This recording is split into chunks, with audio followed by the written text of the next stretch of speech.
Who did the wife choose, her husband or the many suitors? Today's story with a similar plot. Enjoy watching it. My name is James Lewis Kennedy. I prefer to be called Jim. I have Scots-Irish roots. I like to think of myself as an intelligent and driven person. I have a strong ability to work, and I have a developed sense of justice and injustice.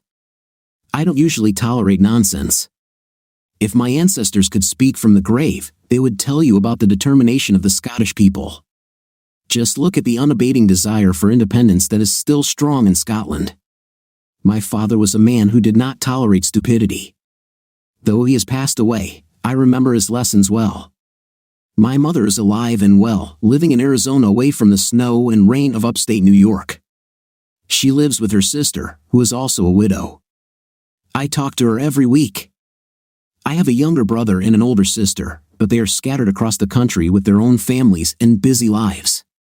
Now, back to my dilemma.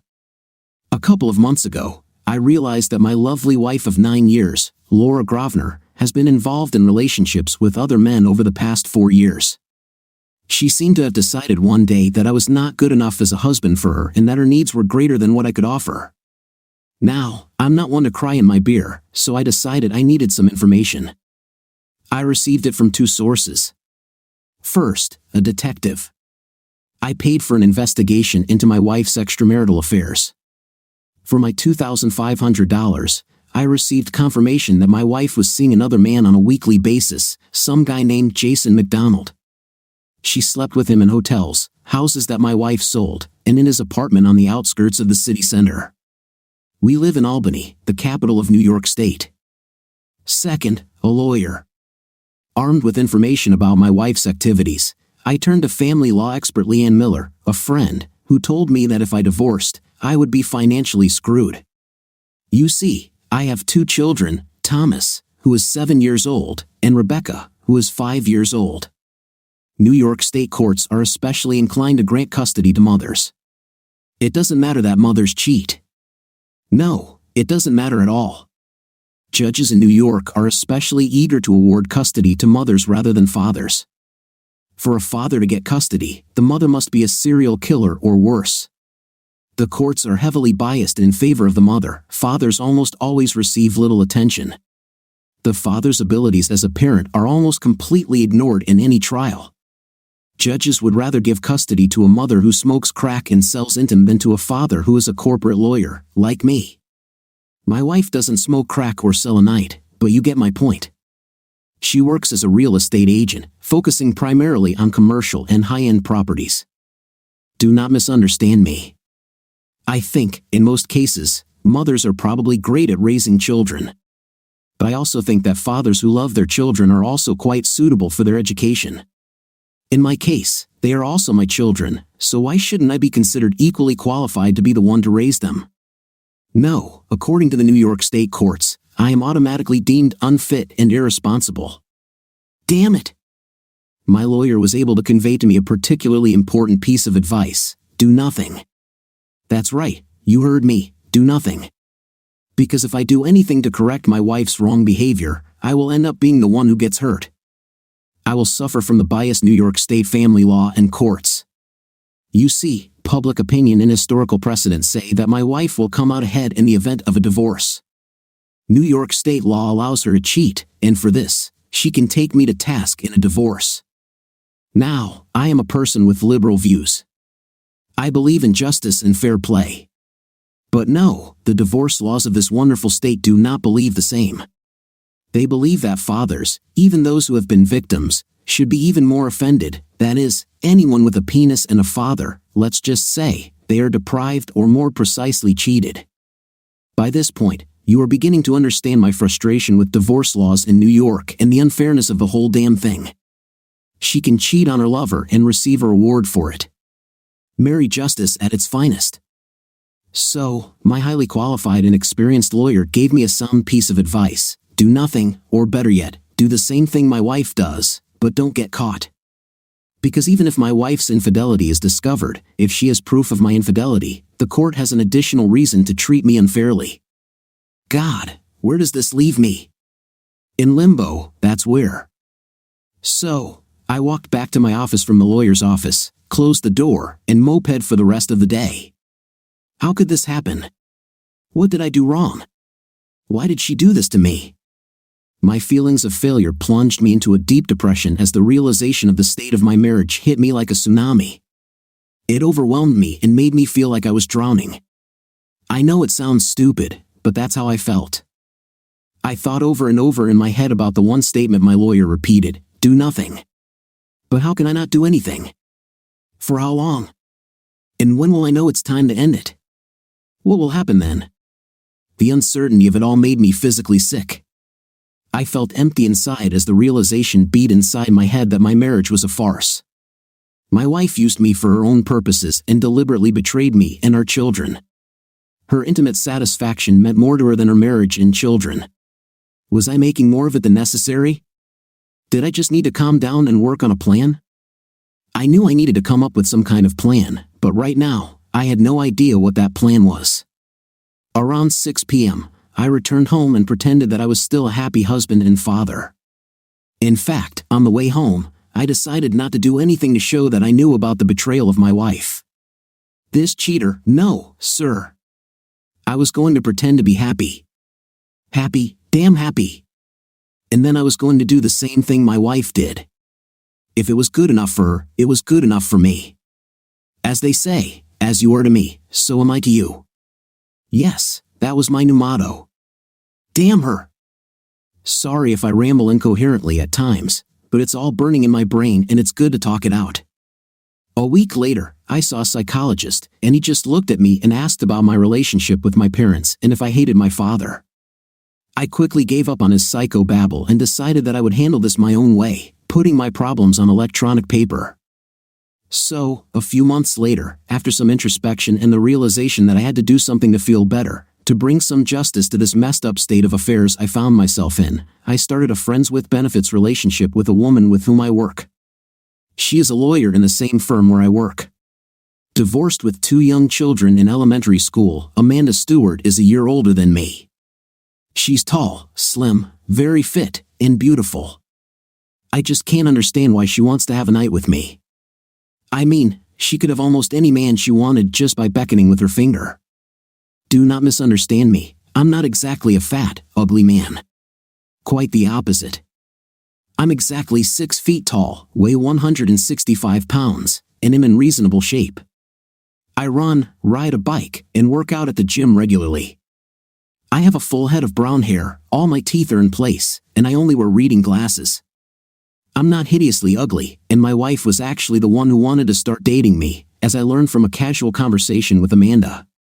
She had given up on trying to be happy while married to her husband. She realized, after much thought, that he was not the right man for her to marry.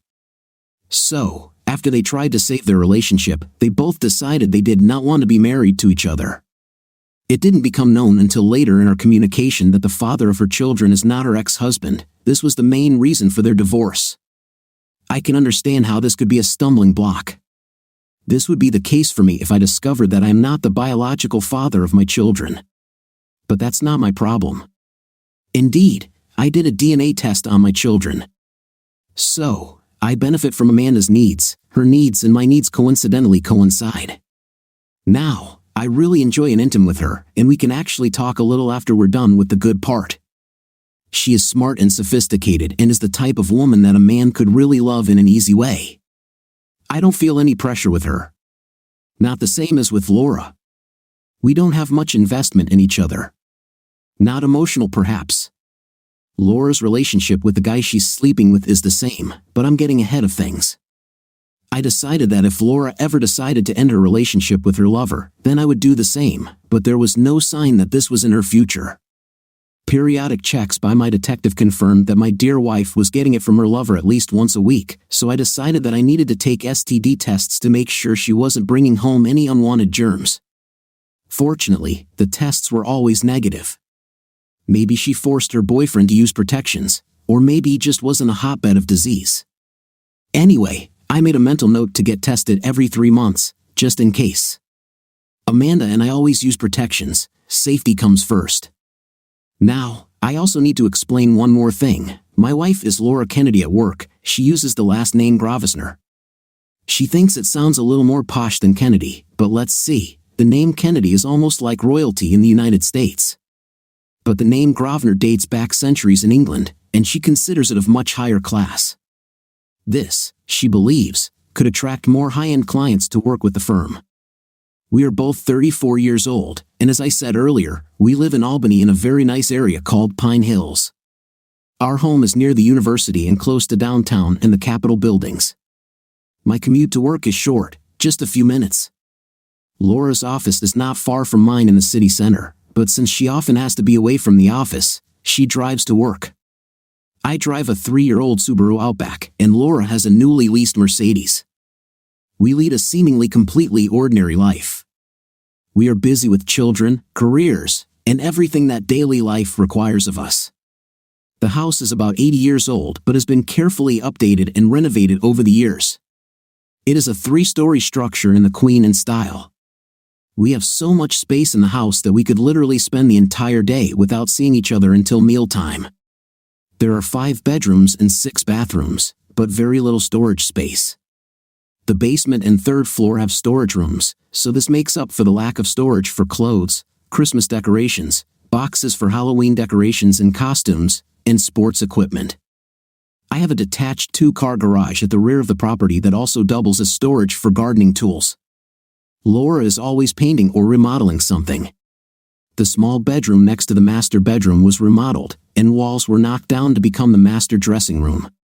We literally bask in bourgeois domestic life and thought that everything was fine with us, or at least, that's what I thought. I was clearly wrong. Laura was missing something. It was a long time ago when I began to add up the little things that one day added up to my suspicions that Laura was having an affair.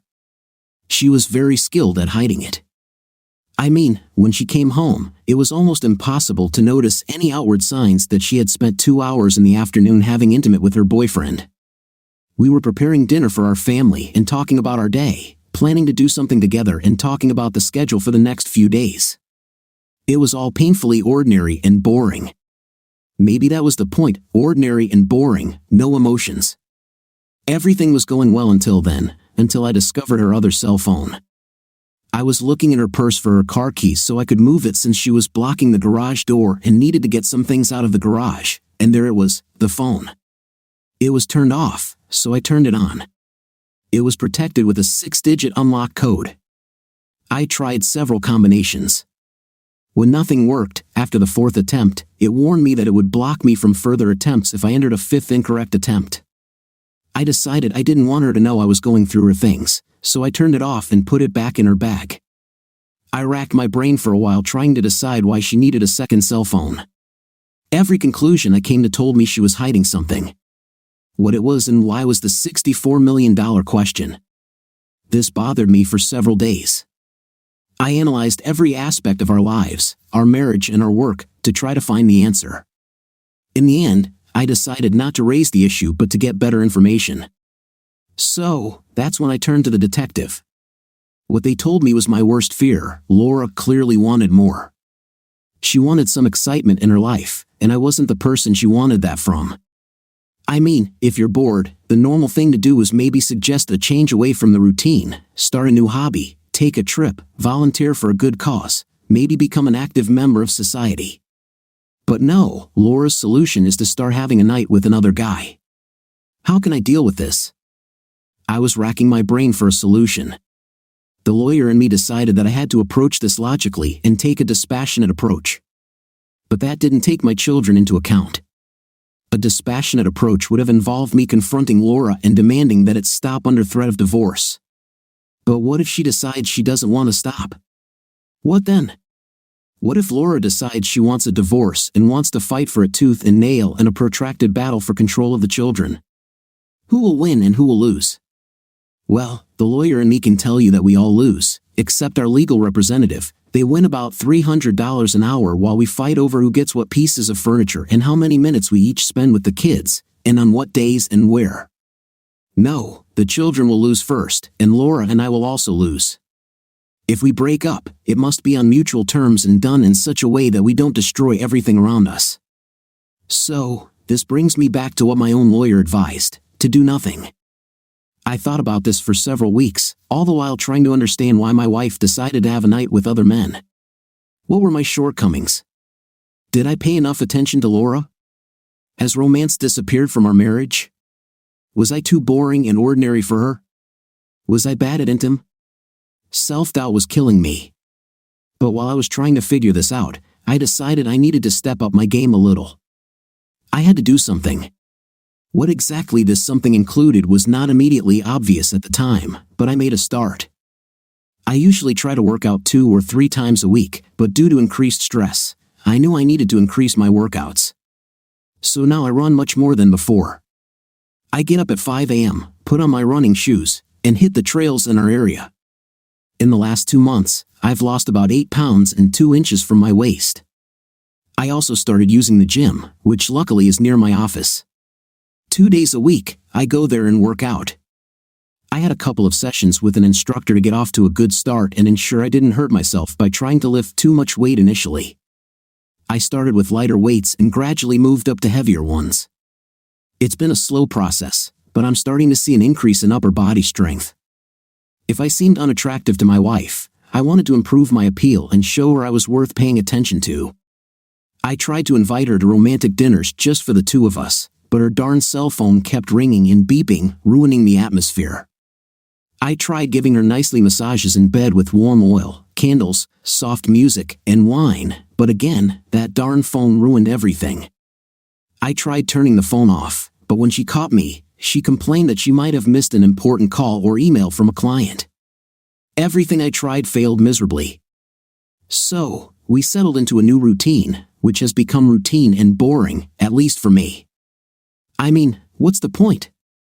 Laura and I keep secrets from each other. She dated Jason regularly, and I began a revenge relationship with a woman who until a couple of years ago had been a constant cheater. So, any idea that I had the moral high ground was now a myth. I was just as bad as she was, but somehow it felt right. A few months later, after Amanda and I spent a lazy afternoon enjoying intimate, we had a conversation. We always treated each other with respect, but some days we both wanted the kind of hot, sweaty, urgent intim without all the foreplay and love-making of people in committed relationships. We were just having an intimate, we knew it, and we stuck to the plan. It didn't mean we didn't talk or care about each other.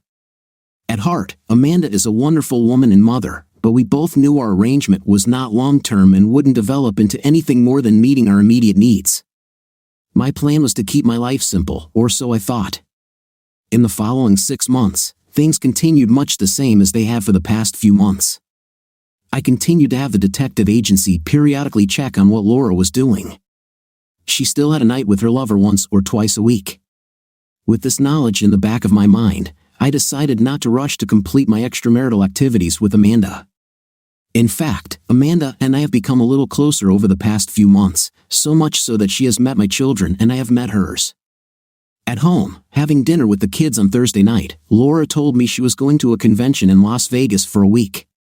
It was billed as a national event for realtors to come together, exchange information, learn what's working in the industry, and update everyone on changes in laws affecting the industry, as well as the best ways to sell homes and abandoned buildings no one needs.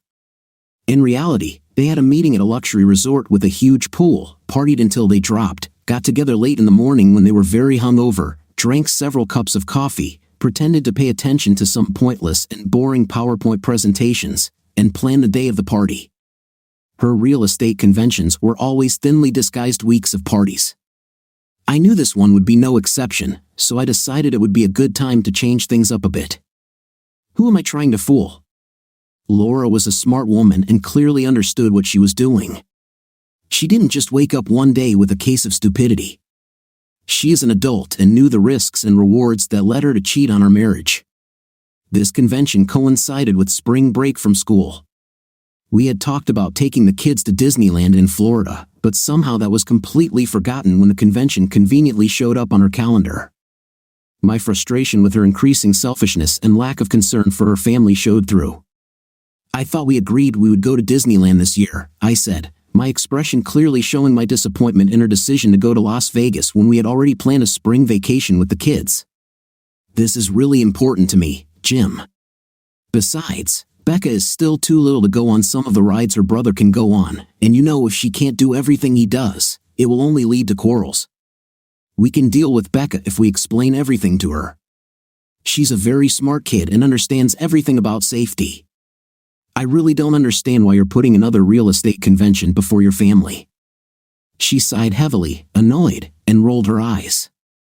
"The company wants me to go, and they've already booked the flight and hotel, so I don't want to talk about it anymore. I'm going to the convention, period." The rest of the evening at home was very quiet. After the kids went to bed, I took a long, hot shower and went to bed with a million thoughts on my mind. I didn't sleep well that night, but I had an idea, some fundamental justice as I saw it. A couple of days later, I talked to Amanda and proposed the idea of our kids, and I going to Disneyland in Florida together for a short vacation. I didn't tell Laura anything about this. After some conversations about logistics, Amanda and I agreed to do it. So, we booked plane and resort tickets and made a few phone calls to get everything set up. Laura had barely walked out the door to the airport before I started gathering the kids and getting them ready. To say they were excited would be an understatement. I told them we would keep it a secret from Mom for now, and they smiled those beautiful baby smiles and nodded in agreement. So, the day after Laura went to party by the pool in Vegas with all the horny real estate agents, Amanda, the 4 kids, and I were already on the plane to Orlando. One of the airlines had a direct flight that took just under 3 hours. With little effort, by mid-afternoon, we were in the warm sun, and the kids were running around in their swimsuits, enjoying playing in the pool. This was a radically new experience for Amanda and me. Until now, our time together had mostly been limited to fun in bed. Our kids had met before. It was on a Saturday in downtown Albany, where we met by chance. We ended up having lunch together, and the kids got along well. Lunch was at a snack bar with a play area so the kids could burn off energy. Amanda and I discussed a lot more than usual. She shared with me more details about her marriage and the path to its destruction.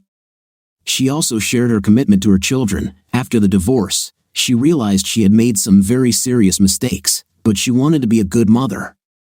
She loves her children very much and wants the best for them, striving to provide it for them. I shared more about the betrayal I felt after learning about Laura cheating with Jason.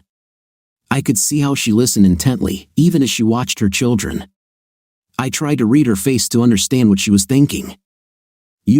"Jim, the life you lead now is very similar to an open marriage. You just haven't acknowledged it," she said. "Are you sure you want to live this way?" I looked at her. "I haven't dealt with this yet because, honestly, I don't want it to ruin the lives of those 2 kids over there. I don't want to become a father who only sees his kids on weekends and spends time with them just a few weeks out of the year. Everything I've read tells me that the biggest sufferers in divorce are the children. I can't risk that, at least not yet." I took a deep breath because I hadn't been breathing for the last minute while I was speaking. I knew that eventually Amanda would want to move on from our friends with benefits relationship. That's just the way she is in my mind. I knew she wasn't a big fan of monogamy. Her history says that she loved the night with different men over time. I thought that the longer we continued our relationship, the more likely it was to end.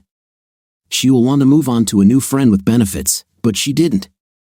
Here we are in the happiest place on earth with 4 children pretending to be one big family. I booked 2 adjoining rooms at the resort. One room had 2 queen beds, and the other had 2 bunk beds for children. I had to pay a little extra to have the resort provide the rooms I wanted and sort out the beds, but it worked. It's amazing what a little money can do to make this happen. We spent the mornings and early afternoons walking around the huge park and visiting as many attractions as possible. When the kids were tired and overheated, we returned to the hotel to cool off in the pool. By the time dinner came, the children were ready for bed. This meant that Amanda and I could enjoy time alone, usually sharing a drink and some food, and then each other. 5 days at Disneyland were great. The kids saw everything, including a day at SeaWorld, and did everything they wanted. They were sad to leave as we headed home and then back to school. I needed to get back to work. Amanda needed to get back to work too. Laura, well, she was on her way back to her normal routine. Laura showed up later that day after the kids and I got home. She had a sunburn and a terrible headache. All this fun was catching up with her. The kids were excited to tell her that they had been to Disneyland and SeaWorld. When she looked at me, she expressed her disapproval. "Why the hell, Jim? I thought we agreed to go to Disneyland as a family. Why the hell did you take them there without me?" "Well, you may remember that we discussed this, and you made the decision to give up your family for another week of partying in Vegas. If we're not important to you, well, too bad. We went without you, and we're having fun. We had a great time. I hope Vegas was worth it." I left the room before she could say anything else. Too bad, I thought. She spent 6 days having an intim with her boyfriend in Vegas. I had 5 days of great night with Amanda. I reminded her that we promised the children last year they would go during the school holidays. Her going to a convention in Vegas at the same time wasn't something I wanted to disappoint the kids about. It's a shame she missed it. She chose Vegas over family. Her loss. On Monday, I returned to work and was busy. It was 2 weeks before I was able to see Amanda. She had to leave for clients, and I thought this might be her way of finding an emergency exit from our relationship. Maybe staying with me and 4 kids at Disneyland for 4 days was too much for her, but that was not the case. Amanda sent me several messages saying that her kids really enjoyed their time at Disneyland, and she did too. The next time we met, there was a noticeable change in the way we interacted. Little things. I noticed she became more relaxed in her behavior. When we were dating, in bed, she wanted more love. She would put her hand behind my head and run her fingers through my hair. Urgent, sweaty, sheet-tangling intim turned into a more loving relationship. We were still putting a lot of effort into pleasing each other, but somehow that was changing. When it was just the two of us, Amanda called me darling and sweetie. Nothing had changed with Laura. The latest report from the detective confirmed what I already knew: Laura was still meeting with her lover on schedule. So, I decided that I would stick to my schedule. Do not misunderstand me, I was still having an intimate with Laura. We were on a pretty strict Saturday night schedule, but Laura seemed to take every opportunity to invite someone over to our house or offer to do something, and then later that night say it was too late for a night and that she was too tired.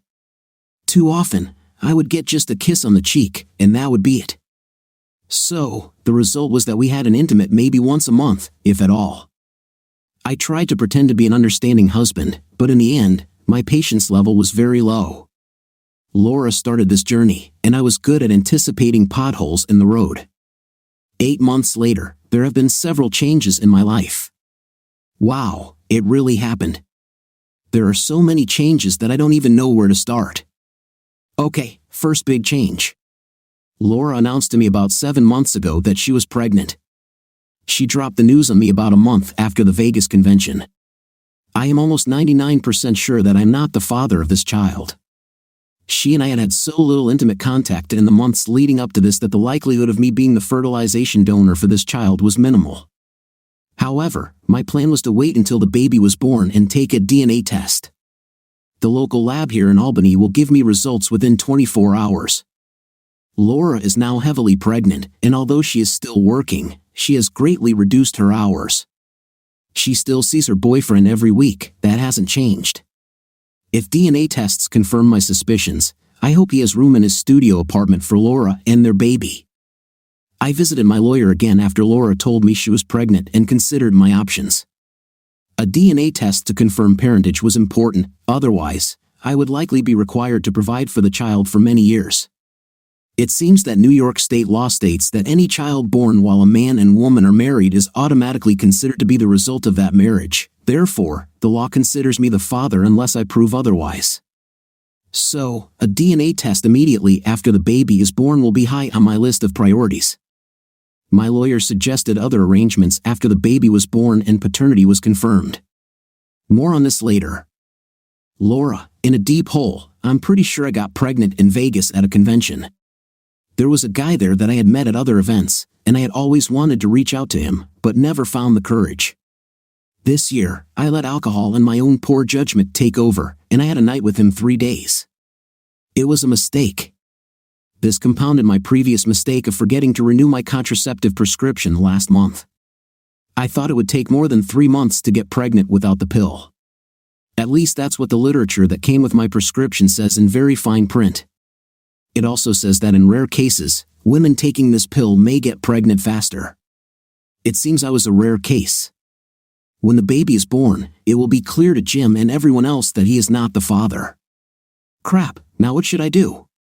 My husband will abandon me, he'll probably kick me out the door. I guess I deserve it, but still, we are family, and I deserve some attention too. Heritage. However, I decided to wait and see if his wife burned the marriage down, and if she did, I would be ready to make my move. Well, now is the time. You can criticize me for my past, that's fair. But I've learned my lesson and really need a new life with a man to be my wife. I'm not saying that I've now become an ideal person, that's not true, of course. But I have changed. I decided last year, as I started to get to know Jim better and see who he really was, that he could be the one. A trip to Disneyland with all the kids was the event that made me make a plan. I didn't really have to do much, all I had to do was hint to Jim in subtle ways about my feelings for him and prepare for the next step. My children have already asked me if Jim's children will be their new siblings and if Jim will be their father. What could be clearer? Jim, Laura called me at work to tell me her water had broken. I hurried home, grabbed my hospital bag, called to make sure the kids would be picked up after school, and we headed to the hospital. The birth of the third child is usually much faster than the first or second, the doctor told us. He thought the baby would be big, so he shouldn't expect a quick birth. Well, the doctor was wrong, labor and delivery went faster than expected. From the moment we arrived at the hospital until the baby was born into the world, only a couple of hours passed. Yes, a girl, and she was such a surprise. The doctor who delivered the baby was amazed as he handed the baby over to the nurses to clean, weigh, measure, check all airways, record all vital signs, and wrap the baby in a warm blanket. The doctor tried to watch my face closely as the nurse handed the baby to Laura. My suspicions that I was the father of the child were immediately confirmed. Laura took her daughter in her arms, and the look on her face when she took a good look at the child is something I will never forget. She looked at the child and then immediately at me. I guess the look on my face said it all. My face was blank, my lips were pressed tightly together, and now I was faced with the truth. I heard Laura's deep sigh as she realized her infidelities had been discovered. I turned and left the room. I heard Laura calling me, but I ignored her. I went to the nurse's desk and asked for forms to fill out my birth certificate information. I filled out the forms carefully, making sure to include Laura's name and date of birth, along with all other information. When I got to the father's information, I entered unknown and left it that way. The nurse took the forms from me, checked them briefly, and when she got to the father section, she looked at me. I just nodded to her and left the hospital. I never came back. 2 days later, Laura and her baby arrived home. Thanks to her friend Kelly, she was damn curious to know what the story was. She was rather silent as she helped Laura bring the baby and her bags into the house. When she saw me, she didn't say a word, she just nodded at me, as if to say, "It's your problem now. Good luck." I left Laura alone for most of the day, and by the time the kids were supposed to get home from school, she found me in the home office and asked, "So, what do you want to tell the kids when they ask about the baby?" I sighed. "Tell them whatever you want." Laura didn't know, but I went to the real estate office where she worked and talked to an employee I knew. She went with him to a convention in Vegas. After some direct discussions between us, where I almost accused her of cheating on her husband in Vegas, she reluctantly told me the name of the man Laura spent most of her time with. Armed with this information and a warning to her not to tell Laura that she told me everything, otherwise, I could easily share with her husband any information about what they did in Vegas. I know it's not too high on the scale of ethical dilemmas, but it was all I had at that moment and it worked. Returning to the first problem, what to tell the children when they ask why their new sister is such a dark skin color, I started thinking about a plan for my kids and me. Part of me wanted to publicly accuse Laura of being a traitor in front of everyone, but I knew I didn't need to do that. She would do it herself as soon as her family and mine saw the child. It would become absolutely clear that I am not the father of this child. What then? I called a Mr. Glenn Duncan, a real estate agent in Houston. Duncan was well known in the Houston area, he used to be an NFL player. He spent most of his time in the NFL on the practice squad or bench. His actual time on the field was very limited. But to those around him, he could be considered a Super Bowl winner based on his stories. For football fans, knees are the most important tool, and when they fail, your career is virtually over. And so it happened with Mr. Duncan. Duncan was a large man, standing over 6 feet tall and weighing about 220 pounds. He was still in shape and looked good in an expensive suit. His photo on the agency's website showed him at his best, with a wide smile. He did well in the real estate business and used his NFL history to impress clients and close deals. Well, he was about to face a new deal that he didn't like. I called Mr. Duncan, and overall, our conversation did not go very well. When I asked him if he knew Laura Grosvenor, he acted stupid and said he didn't know anyone by that name. Additionally, he couldn't remember if he had been to the Vegas convention last year and that he was very busy and had to go. As a parting comment, I told him that Laura would contact him about her newly born daughter and that I would request a forensic DNA test. There was dead silence on the phone. I also asked Mr. Duncan to confirm his home address and telephone number so that the court order could be served. At that moment, the telephone line suddenly went dead. Of course, you'll see Mr. Duncan has Mrs. Duncan and 3 little Duncans at home. It is unknown how many more he has scattered around the country. So, to sum it up, I have a long-time cheating wife who got pregnant by her conference lover and had a biracial child. My kids are a little confused that their new sister has much darker skin color than them, but in their childhood innocence, they aren't too bothered by it. I'll have a little explanation for them in a few weeks. Now I have a job with Laura, our future together may be in doubt. Laura, well, I'm definitely in big trouble.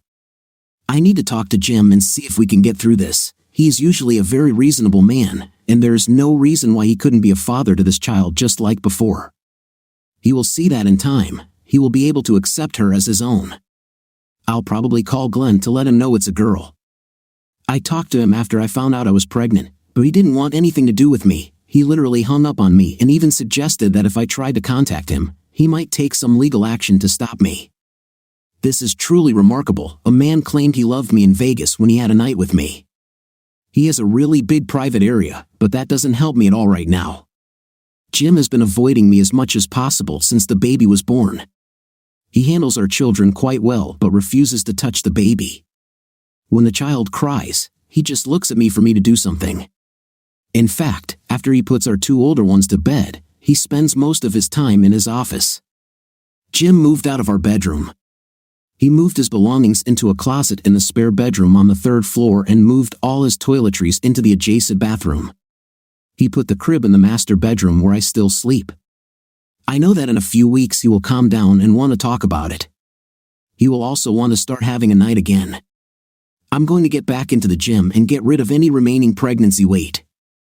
When he sees me without anything, he will want me and we will go back to normal. Jim spends more time outside the home with our children. He says they walk a lot in the park. The children come home excited and want to tell me about what they saw and did. I'm here almost day and night taking care of the baby. I need a shower, Amanda. I learned an important lesson in my marriage to Michael. Just when you think you've won, you've lost. Michael's new wife, Rebecca, was patient and waited for me to screw up. And when I did and didn't fully understand it and take action, she took action. That's why she is now married to a wonderful man and has 2 children with him. They live somewhere in Scotland, in the mountains, near the ocean. I think they love country life and live on a fairly large property with an old house that they are slowly renovating. So, not wanting to be an example, I waited for Laura to screw up, and she did, big time. It was time to make my move to the man I wanted. I learned to keep my legs together for all men except the one man I wanted, Jim's. I knew that he was, first of all, a good man, a good father, and wanted to be a good husband too. But the woman he married cheated on him for years. It was easy for me to spot the signs of her infidelity because I had made the same mistakes many times. My children were fathered by my 2 lovers, not my husband. That's why Michael is now another woman's husband. I won't make the same mistake again. I tried to be emotionally close to Jim as well as physically close when we were dating at work. I went to his office when I had time, and we dined together more often. There were tongues wagging at the company. Everyone knew that Laura had an affair and gave birth to a daughter who was not Jim's. Everyone was quietly speculating when the divorce would happen. Every time Jim left the office on personal business, glances were exchanged between the employees, trying to find out what was going on. Maybe it's today, maybe the end of his marriage is near. His personal lawyer's office was only a few blocks away, so it was normal for him to walk there and back. It gave him time to think and relieve some stress. He trained himself to send me a message when he went to a meeting. I was always waiting to see what would happen next. I knew Laura's end was coming, Jim. So here's the thing. I thought for days about the great question, what the hell should I do with a wife who had a child with another man? A wife who cheated on me for years and now really rubs it in my nose in a very public way. My brain was screaming at me to get some boxes, fill them with all her stuff, and put them in her and her baby outside. While this might have been the most satisfactory solution, I knew it wasn't realistic given that the kids would be asking questions, and I didn't want to be the one who had to provide the answers. Not yet. And besides, I'm not a completely soulless idiot, although I want to be them. But I needed to do something. I had a pretty good idea of what it was, but I also knew that doing it would be painful for my entire family. Laura's father quietly told me to do what I thought was right, no matter what I decided. He couldn't believe his daughter was so stupid. Laura, my parents live near Albany, and they were excited to come and see their new grandson. When they walked into the master bedroom to see the baby in her crib, both my parents were surprised. That was putting it mildly.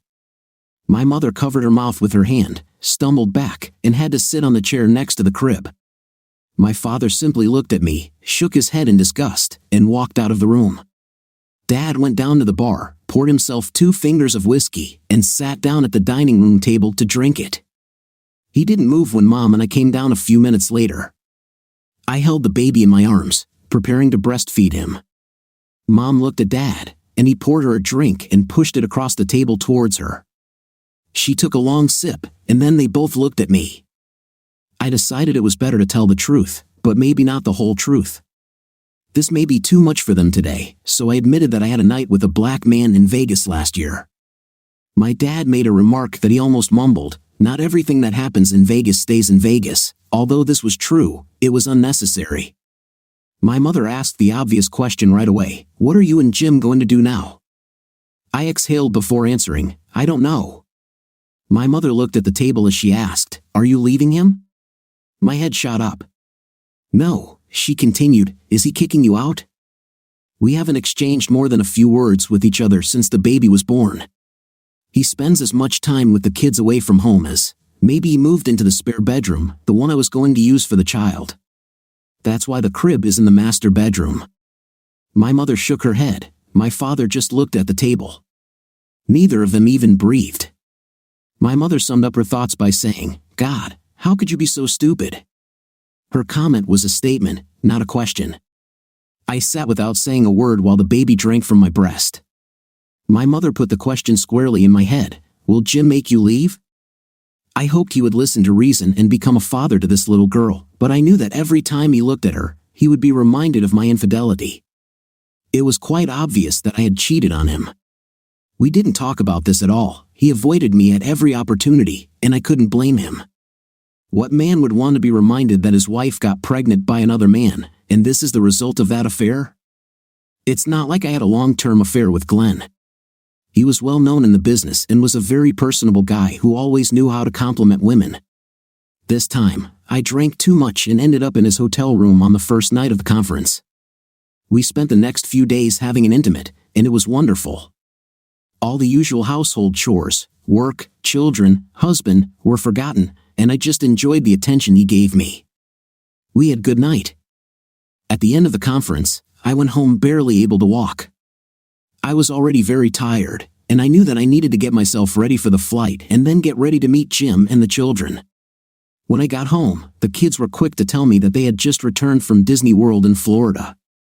I mentioned to Jim that Disney World was something I wanted to do as a family. He looked at me and said, "You really need to be there for this," and walked away. I didn't know what the hell to do. I had a bad hangover and couldn't take a shower to wash away the knowledge that I might have really screwed up in Vegas. I had too much of a fight with Glenn. It was all about alcohol and the part of my brain that loves night. The rest of my brain, the part that knows I have kids and a husband, was marinated in a martini. I realized that I had spent at least 4 days having fun with Glenn, a guy who's pretty confident.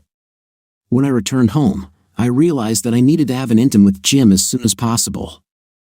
I thought it might heal the rift between us, a rift that has been growing for some time. Maybe he knew about Jason too.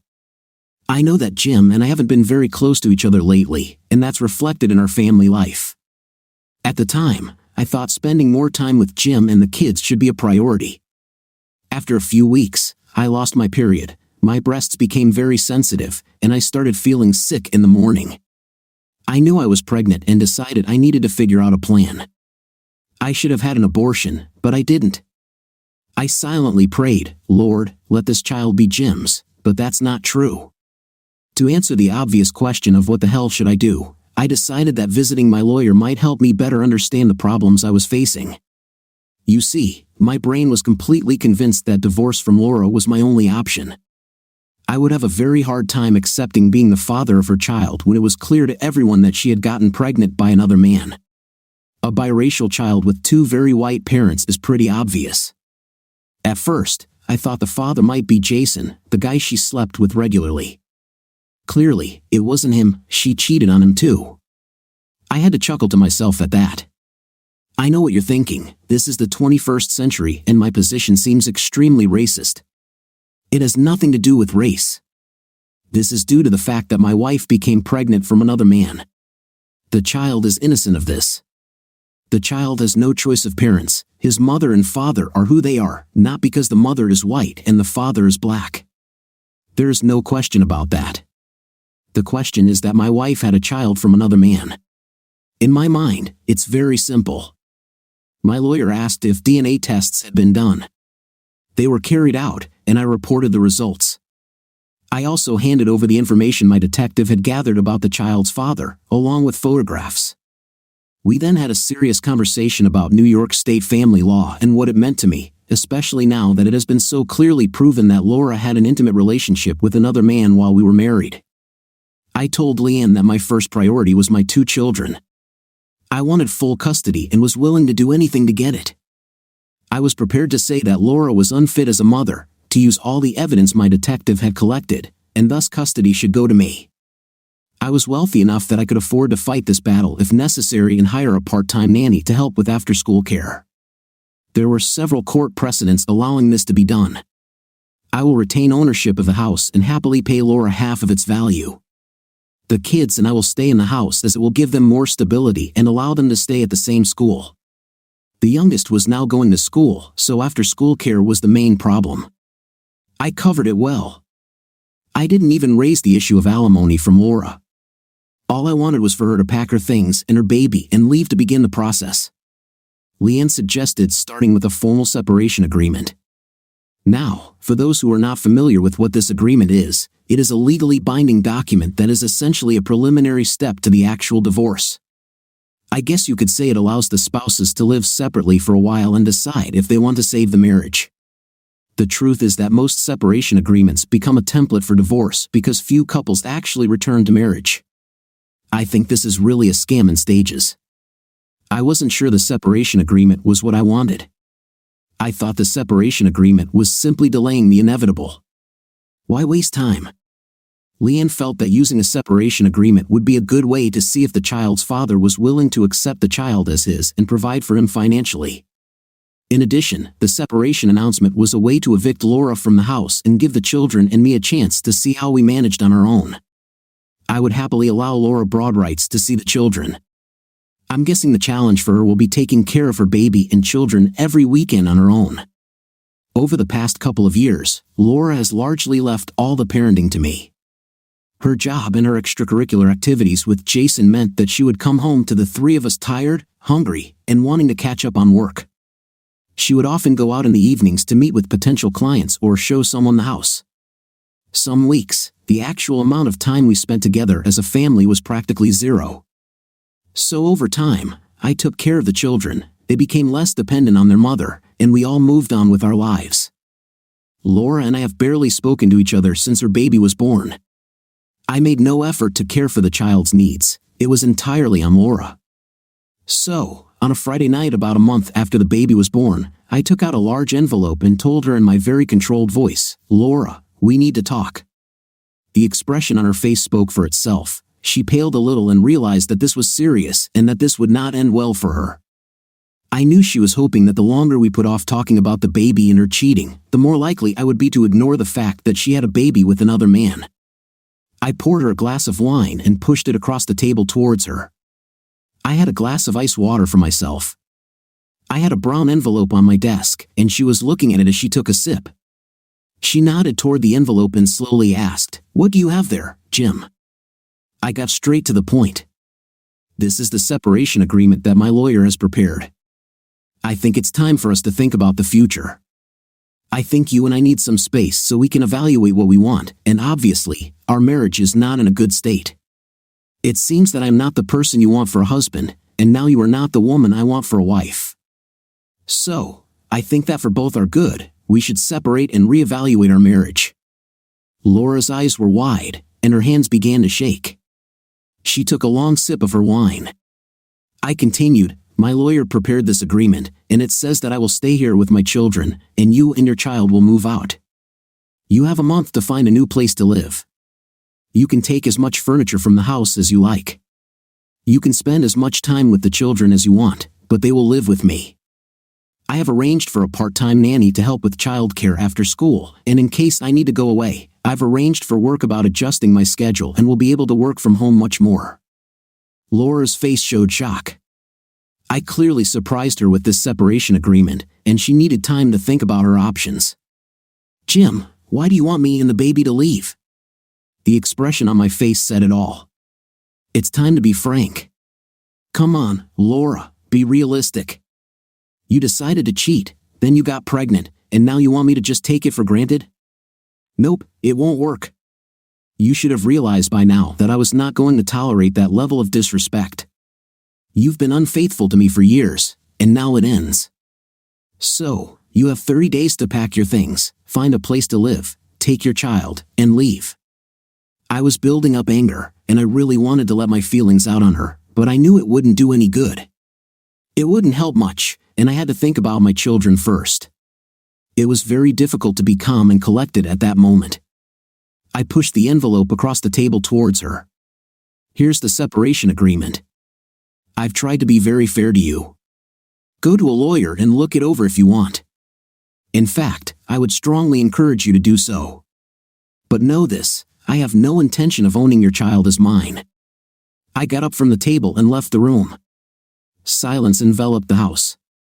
So, for the next month, things were as normal as they could be in my house, considering my wife and her baby were about to leave. She actually started looking for an apartment and found a 2-room apartment near her office. Her maternity leave gave her time to move and get settled before returning to work. The separation agreement laid out deadlines for various steps, and I reminded her from time to time that her time to move out was approaching. We walked through the house, and she told me what she wanted to take with her to decorate her apartment.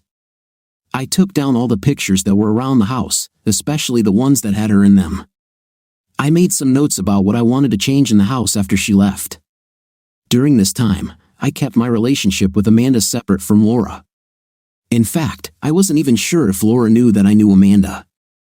I continued to meet with Amanda a couple of times a week, and on the weekends, we would often do activities with our kids, walking through parks and visiting local entertainment venues. It was a pleasant break for me. The kids, who were a year older, loved it. Amanda was curious about what Laura would do. She asked me what my plans were after the 6 months of the separation agreement expired. I was honest with her and said that I very much doubted the possibility of reconciliation. Laura hasn't said much to me for a long time, unless it concerns my children. My plan was to move on to divorce. I pursued the separation agreement at Leanne's recommendation, primarily for the sake of the children and both of our families. My mother in Arizona couldn't care less what I did, but I knew Laura's family hoped I could forgive Laura and be a father to her child. For me, it all came down to respect. Without respect, there is no marriage and no relationship. Without respect, I could not call her my wife. I couldn't trust her to have my or the children's best interests at heart, and I knew I wouldn't have her best interests at heart. No, the marriage is over. Amanda watched me closely. She knew I was hurting and vulnerable, but at the end of the day, I knew I had to move slowly, take care of my children, and ensure they had a stable home and life. And that's what I did. 6 months later, Laura, I've been living in this apartment for a while now. Jim agreed that I could bring enough furniture to make the place cozy. He gave me the furniture from the master bedroom, a lot of kitchen utensils, dishes, and a table and chairs for the kitchen. After the movers packed all my belongings, I looked around the house and realized that I would miss this home. I will come back here again to see my children, but I will never live here again. It hurt to realize that my mistakes had cost me my family, my home, and the life I thought I would always have. Why couldn't I just keep my distance from men I found attractive? At the time, I thought I could have secret relationships with them without any consequences. Everything was going great until I got pregnant. Now I'm almost a single mother in a 2-room apartment. I have no time for a social life. I haven't had a night in months. I have to go back to work next week, which means the baby will need daycare. My family has almost stopped communicating with me. People at my work looked at me strangely when I visited a few weeks ago. I was never able to lose the post-pregnancy weight as quickly as I would have liked, and money is tight. I had to give up the rented Mercedes, and now I have a Volkswagen. I noticed Jim was still driving his Subaru. Some things do not change. He is the same stable rock that I am used to. I expect the divorce papers will be delivered to me soon. The separation agreement expires in a couple of weeks, and as far as I can tell, Jim has no intention of forgiving me and getting back together. I tried to talk to him about it the last time I saw him when he brought the kids over for the weekend, but he just looked at me and walked away. I understand what he is saying about respect. I'm just starting to understand this, but it's too late. Amanda, well, it's time for me to act. The man I want is now divorced from his ex-wife and is settling into the role of a single parent easily. Jim is so organized that he can manage the kids, his job, the house, and even a bit of his social life. His social life was mostly spent with me and my children, and that suits me completely. We spend a lot more time together and do things almost like a family. The kids and I spend more time at Jim's house, sometimes staying over the weekend. I realized what I lost with Michael, and I don't want to make the same mistake with Jim. Michael was a good man and would have been a great father to my children. It's a shame he's not their father. My sense of self-esteem was so inflated that it overwhelmed common sense, and I thought I could have everything at once. So, I had ongoing relationships with several different men and ended up getting pregnant twice. When Michael found out and confronted me, I shut down and refused to talk to him. So, he left and told me that if and when I was ready to tell him the truth, I would have to call him. I was so embarrassed that I didn't call, and, well, he stopped waiting. Eventually, when I mustered up the courage to talk to him, he had moved on and found a woman who loved him and only him. I was so stupid. I won't repeat this mistake. Now, the man I want is free, both mine and in his new circumstances with Jim. So, now I'm divorced. I am a single father of 2 growing children. I am a lawyer specializing in business and tax law. It's boring to death, but the pay is very good. I work from home part of the time so I can be with my children during all the important moments. I get home around 4:30 to make dinner, help with homework, and the many activities they participate in. Laura sees her children less and less. She's back at work and faces the challenges of motherhood. She has little time to spend with her other children. I would remind her that she misses her kids and needs to make time for them, but with her busy schedule as a real estate agent and weekends spent at open houses, she spends less and less time with them. There's not much I can do about it, so I plan a lot of outdoor activities for us. Amanda and her kids are with us a lot of the time, and if you didn't know better, you'd think we were one big happy family. Then everything changed. Amanda, all the signs and symptoms were there this morning. My usual cup of coffee that I drink to start the day didn't want to stay in. Crap, my head was in the toilet when breakfast suddenly returned. I washed my face, freshened up, and then got the kids ready for school. On the way to the office, I stopped at a nearby pharmacy and bought a test kit, you know which one. Part of my brain was saying, holy crap, because I knew what that meant. My breasts felt a little swollen, and my period was late. I don't usually have difficult periods anyway, and to be honest, I forgot about them. Nervously, I hid the test kit in my briefcase and went to work. All day, I thought only about going home and taking the test. When I finally returned, I waited until the kids went to bed and then went to the bathroom and closed the door. I don't know why I closed the door since my bathroom is connected to the master bedroom, but I closed it anyway. After taking a deep breath and exhaling, I took it out of the package and got ready for the test. I held it under the stream and then set it aside to let it do its magic. I cleaned up and went down to the kitchen. Why? I don't know. I was nervous. If the test shows what I think it will be a very important moment in my relationship with Jim. This will be a make or break moment. I returned to my bathroom and, with shaking hands, picked up a small piece of white plastic. Oh my God. Laura, damn it. Seriously, I need an intim urgently. I'm so horny, and I really need it. I've thought about trying to talk to Jim and get him to come back to my bed, but the man won't talk to me.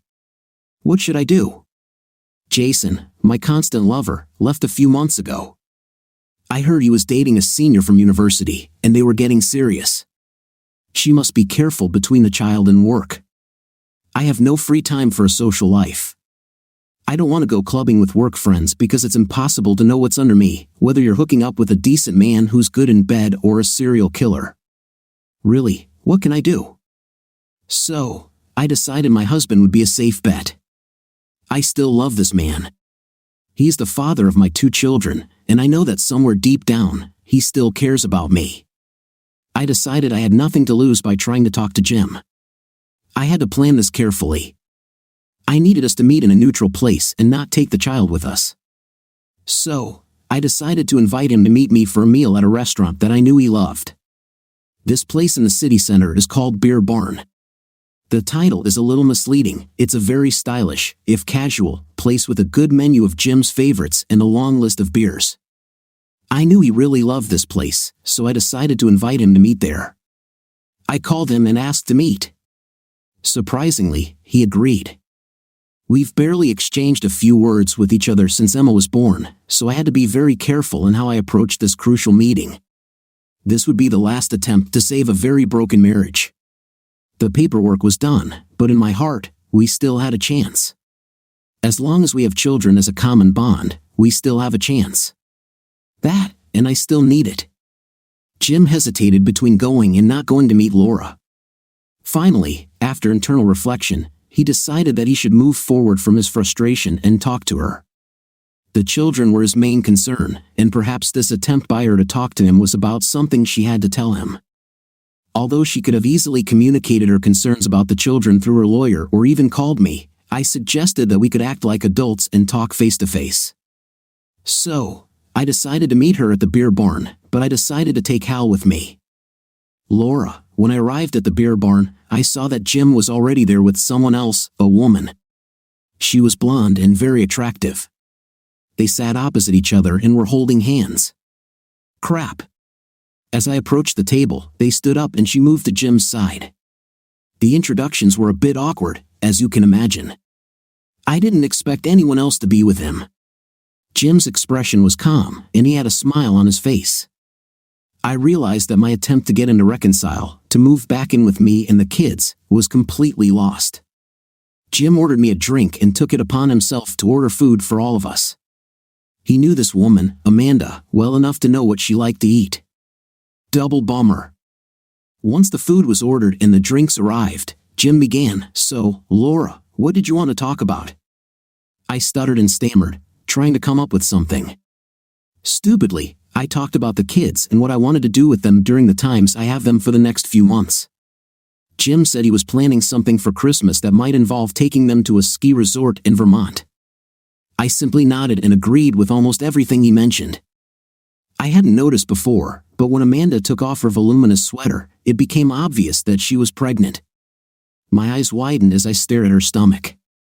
Her pregnant belly wasn't very big, but it was noticeable. I knew these signs all too well. "Laura, I have to tell you now that I'm selling the house," Jim said calmly. You'll get your half of the money after the mortgage is paid off to the bank. You see, Amanda and I are going to move in together, and we've decided that we want a better house that will satisfy our needs." Jim let the news sink in, and then with a huge smile on his face, he continued, "Amanda is pregnant. We're expecting a baby in 5 months." Thus, the death knell sounded for my marriage, and any slight hope of reconciliation melted away right before my eyes.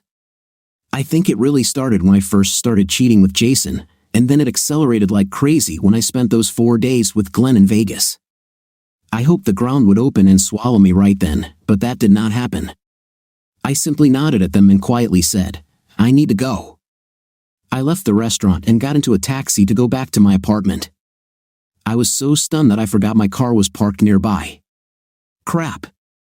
A year later, Amanda said, "Okay, I guess I'll get the last word. The new house is furnished, and we have room for all the children. We bought a house in a great neighborhood not far from Jim's previous one. It's actually a little larger than the previous one, and we installed a pool before we moved in. Between Jim, a newborn, and 4 kids, running a home and work, I go to bed at night exhausted, but I try to be close to my husband.